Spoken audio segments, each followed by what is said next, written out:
Hello, hello, hello, hello. Ẹ̀yin èèyàn mi. Kì í ṣe kékeré o. Wọ́n ní Ashley o. Wọ́n ní bó ṣe ń bọ̀ láti hospital. Bó sáré wá sọ́dọ̀ kábíyèsí. Tán ní kó lọ bẹ̀. Ó dàbí pé wọ́n ní vision tó rí nínú hospital tó wà. Pé wọ́n ní kó lọ bẹ̀bẹ̀. Pé kó lọ jẹ́wọ́ nǹkan tó ṣe. Láì jẹ́ bẹ́ẹ̀, kó máa face consequences gbogbo evil tó ṣe. Pé kó lọ jẹ́wọ́. Pé tí ó bá jẹ́wọ́ pé ó máa face wàhálà gan-an. Pé kó lọ jẹ́wọ́. Kó fẹnu ara rẹ̀ lọ sọ nǹkan tó mean. Tó fi lọ fi kíní sí kíní Tádé ní káwò. Poison sí kíní Tádé ní káwò. Tó fẹ́ pa ọmọ ọlọ́mọ. Wọ́n ní àwọn alálẹ̀ ní tí ò bá lọ tùbà. Ó máa bẹ̀rẹ̀ wàhálà máa bẹ̀rẹ̀ lé lórí. Pàfi táwọn tó ṣẹ̀ tó bá ti dáríjì.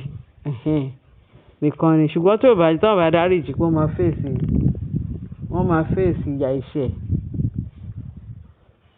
Wọ́n ní bó ṣe wá sáré wá tó wá bẹ̀bẹ̀. Ń bẹ kábíyèsí. Wọ́n ní kábíyèsí ní kí n tó. Wọ́n ní bó ṣe dọ́dọ̀ kábíyèsí pé kábíyèsí jọ̀ọ́. Kábíyèsí jọ̀ọ́, ó mọ̀ pé òun ṣẹ̀. Pé wọ́n ní tóun ò bá bẹ̀bẹ̀ pé wọ́n máa fi ìyà jẹ wọ́n. Wọ́n máa ṣe. Pé wọ́n ní àwọn alálẹ̀ ní kó lọ bẹ̀bẹ̀. Lẹ́ni tó bá ti gbogbo àwọn ìṣẹ̀ tó ṣẹ̀ tán á ti dáríjì. Pé òun nìkan ló free lọ́wọ́ wọn. Wọ́n ní bó ṣe kábíyèsí wá. Wọ́n ní bẹ̀rẹ̀ sí ní kí kábíyèsí lẹ́mẹ̀sàn mẹ́wàá. Wọ́n ní kábíyèsí ní. Sórí gbogbo èyí tó ń ṣe. Ṣé o mọ̀ pé Naomi kò tí dé sáàfin?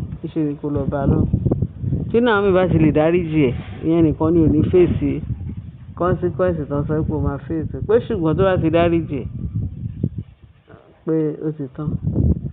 Wọ́n ní bó ti ṣe sá kàbàkàbà lọ sí ọ̀dọ̀ Naomi ní Àkúrẹ́. Wọ́n ní bó ṣe débẹ̀. Ó bá bẹ̀rẹ̀ sí ní wọ́n ní bó ṣe ṣílẹ̀kùn. Wọ́n ṣílẹ̀kùn pé ó wà láti ìsàlẹ̀. Wọ́n ní ṣe ló bẹ̀rẹ̀ sí ní pé bàbá Tádé ní káwò kó jọ̀ọ́ o, kó ṣílẹ̀kùn fún òun fẹ́ bẹ̀bẹ̀ torí ojú òun ti rí mẹ́wàá mẹ́wàá. Òun ṣetán láti ronúpìwàdà. Òun ṣetán láti ṣègbà. Òun ṣetán láti pé àwọn alálẹ̀ pọ́n fẹ́ fìyà jẹun bóun ṣe wà yìí. Pé tóun bá ti repent pé ìyà ní tòun títí láé. Pé the main reason ni pé kó dáríjì òun kóun lè padà sáàfin. Tóun bá ti padà sáàfin, ṣé rí gbogbo nǹkan tí ò tó máa ṣẹ́kù òun ò sí ẹ̀ ní fọwọ́ kan nǹkan ibi mọ́. Pé Naomi fẹ́ lè test òun wò. Pé lè ní the last ẹ̀ṣẹ̀ tóun tún máa ṣẹ̀ sí kábíyèsí àti Naomi àtàwọn ọmọ Muslim Tádé ní káwò. Pé tóun bá tún ṣe irú ẹ̀. Pé kí àwọn alálẹ̀ fìyà jẹun. Káwọn alálẹ̀ ṣe lè kàn ṣùgbọ́n kan ṣàwò. Wọ́n ló bara jẹ́ tó ń yé ńlẹ̀. Wọ́n ní pé Naomi wá sọ pé lóòótọ́ ni. Ó ní Ashley. Torí bó ṣe máa irọ́ ẹ̀ pẹ̀lú gbogbo irọ́ tó máa ń pa. Pẹ̀lú gbogbo repentance òfò tó máa ń ṣe. Gbogbo ẹ̀ṣẹ̀ tó bá ṣẹ̀ báyìí. Kò sígbà tí repentance pé mi ní ṣe irú ẹ̀ mọ́. Kò sígbà tí ò ní sọ, tí ò ní ṣẹlẹ̀. Pé ṣùgbọ́n tó bá dáríjì ẹ̀ ní ìṣẹ́jú kan, ká tó rí àbọ̀ ìṣẹ́jú wá ti padà sí ìdí èébì ẹ̀. Pé Ashley, fi mí sílẹ̀ o. Máa gbé wàhálà ẹ lọ o. Má jẹ́ ń rí ẹ láàfin yẹn o. Ashley pé ayé àtijọ́ nìyẹn. Pé òun ò tiẹ̀ lè pé kò bá bẹ̀ láti èní títí di million times. Títí di ayérayé àti ayérayé tó ń bọ̀. Pé òun ò ní gbà. Máa lọ torí ọ̀rọ̀ ẹ ti sú mi. O ò lè wá pa mí kó máa tàn mí pé ò fẹ́ dáríjì, ò fẹ́ gbà dáríjì. Ta ló fẹ́ dáríjì ẹ̀? Máa lọ. Àti wọ́ àti iṣẹ́ ẹbí ẹ̀ kò kúrò láàfin.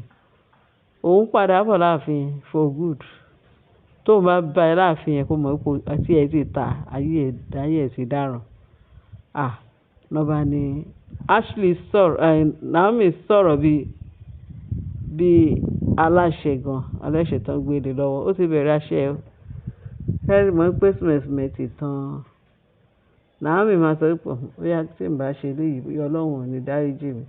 Bóyá tí n bá gbà fún pẹ̀lú gbogbo ẹ̀bẹ̀ tó ń bẹ̀ bóyá Ọlọ́run ò ní dárí ẹ̀ṣẹ̀ tèmi jì mí. Àṣé òun ni Naomi ń ṣe látijọ́ yìí. Ṣùgbọ́n eléyìí, Ọlọ́run gan mọ̀ pé Naomi ti try débi téèyàn try dé. Wọ́n ní ẹni tó bá fẹ́ pààyàn, kéèyàn tètè mọ defend, ó sì ti defend ara rẹ̀, kí ó sì ti self defense fúnra ẹ̀. Báyìí jẹ́ bẹ́ẹ̀. Ọpọlọ tọ́lọ́run fún wa yìí, ó ní ká fi gbọ́n ni, kò yẹ ká fi ọpọlọ wa ká fi tàfàlà, ká fàyè wa tàfàlà lójú Sátánì. Even bí èṣù ṣe wà gan. Bíbélì sọ fún wa, ó ní ká resist èṣù. He said, resist the devil and he will flee away from you. So tí Ọlọ́run tó bá ní tírú ò bá wáyé, Ọlọ́run kò ní sọ fún wa pé ká resist èṣù. Ṣé rí àwọn devil liking àbáwọn náà ṣe ń sọ? Devil, àwọn èèyàn bíi Sátánì, àwọn ènìyàn tó fi wà jọ Sátánì. So àwọn yẹn gangan ni irú wọn lọ́lọ́run sọ pé ká resist pẹ̀lú wọn, ká lé wọn dànù, wọ́n máa flee away from us. Kọ́lọ́run kó ṣàánú wa o. Kọ́lọ́run kó ṣàánú wa. Ṣé ríru Ashley yẹn, ejò burúkú lábẹ́ ewé ni. Ejò tó lọ tán Adam àti Éfà ní ọgbà Édẹ́nì ní ayé ìgbàanì. Òun ló yìí wà síbẹ̀síbẹ̀ ní ayé Ashley àti láyé Sátánì àtàwọn gbogbo àwọn ọmọ ogun wọn. So ẹ jẹ́ ká fi ọgbọ́n ṣe, kí Naomi fọgbọ́n ṣe.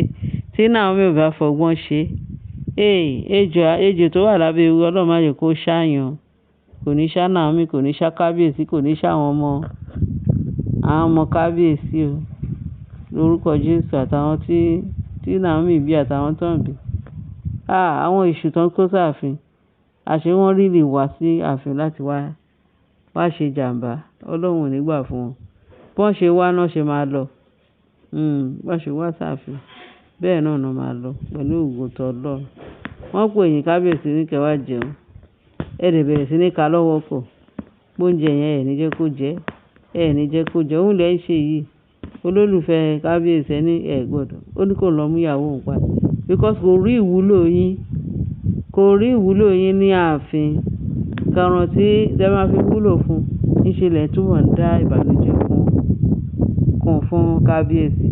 Kábíyèsí ò lè mú mi, kò lè jẹun, kò lè ṣanwọ́, kò lè ṣe kíni. Ẹ mú payà, ẹ fi sí kábíyèsí lára. Kí ló dé tí ò ní kẹ́ yẹra fún kábíyèsí? Torí àwa náà gba èyí tí kábíyèsí àti Naomi sọ. A ti gbàgbọ́ o. Torí wọ́n ní ẹni tí ò fẹ́ ká yó, wọ́n máa ń ṣe tiẹ̀ mọ́. Kábíyèsí ti ṣe tí wọ́n mọ́ sí oúnjẹ tiẹ̀. Naomi ti ṣe tiẹ̀ mọ́. Wọ́n ní láyé pé àwọn máa jẹ́ àwọn àtúnṣe pé wọn ò yó. Wọ́n túbọ̀ máa bá kábíyèsí jà, wọ́n túbọ̀ máa bá Naomi jà. Ṣé mọ̀ pé irú àwọn tí ò ní tẹ́lọ́rùn bẹ́ẹ̀ yẹn, wọ́n máa ń jẹ́ kí ṣe bí èèyàn gùn níbi tán wà. Wọn ò ní jẹ́ kó súnmọ́ wọn. Bẹ́ẹ̀ ni, kọ́ máa sùn wọ́n ní kó níyanjú má bàa tèmi jẹ́ epo ní mòrò. Kọ́ má bàa ṣe Naomi jẹ́, kó má bàa ṣe kábíyèsí jẹ́, kó má bàa tàwọn ọmọ jẹ́.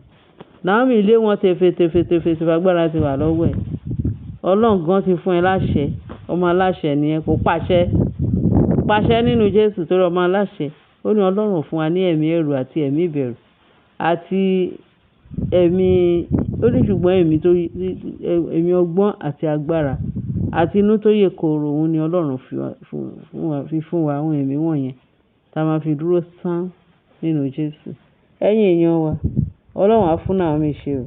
Á fún ẹ̀yin náà ṣe o. Ẹ máa rí wa bá o. Àwa náà yóò máa wá o. Ẹ ṣé gan bẹ́ẹ̀ ṣe ń gbọ́ tiwa.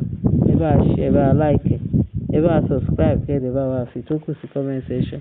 Ẹ ṣé gan ẹ̀yin èèyàn mi tó sẹ́lẹ̀ ń kẹ́jọ. Àbọ̀ Ọlọ́run á dájú lórí yín o. Jésù Olúwa wa. Àmín.